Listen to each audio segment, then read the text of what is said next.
Tere, mina olen Ingrid Maadvere ja näitan teile, kuidas Google Sheetis teha ajatelge ja ma kasutan selleks diagrammi.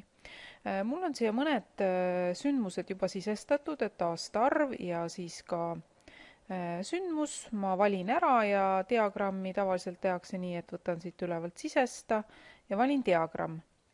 Ja siis mulle pakutakse siin kohe nüüd siis erinevaid diagrammi tüüpe. Ma saan siit ülevalt valida, mida ma tahan ja ma valin vot selle 100% virnastatud lintdiagrammi.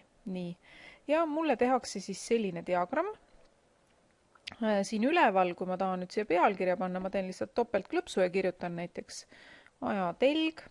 Nii, nüüd kui mul neid seeriaid tegelikult pole vaja, sest ma ei kasuta ju seda diagrammi nii, nagu teda tavapäraselt, jälle teen topeltklõpsu, kustutan lihtsalt ära, siit kustutame ka selle aja ära, nii, ja nüüd näiteks ta on mulle teinud siia protsendid, mul seda ei ole vaja, siis kui ma jälle lähen selle peale, siis mul avatakse nüüd siin paremal pool kohe see koht, kus ma saan toimetada just selle osaga ja siit ma nüüd näiteks, kui ma panen selle teksti värvi valgeks, siis ta ei olegi näha, et mul siin mingisugune tekst on.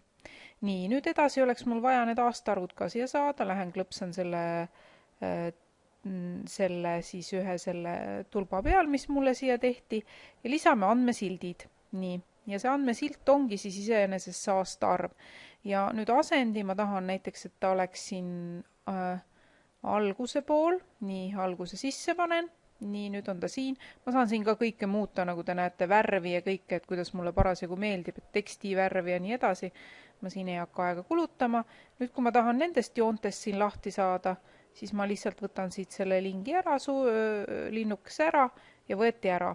Ja nüüd, kui ma näen, et näiteks, et mul see tekst on siin natukene sellele on ruumi on nagu vähem ja need tulbad on ikkagi liiga suured, siis kui ma siin peal teen topeltklõpsu, siis ma saan tegelikult nende lohistada need täpselt nii suureks, nagu ma tahan, et näiteks, et võt, need on siin nüüd sellised, nii võtame siit ka asukoha niimoodi ja siis siin on need sündmused ja kui tahan siis seda sündmuste osa, siis vastavalt sellele see suureneb nagu ise. Nii et ma ei kasuta nüüd seda diagrammi nüüd selleks, milleks ta mõeldud on, aga kui teile meeldivad sellised ilusamad visuaalsed ajateljed, siis kes ütles, et Excelit ja Google Sheeti selleks kasutada ei tohi.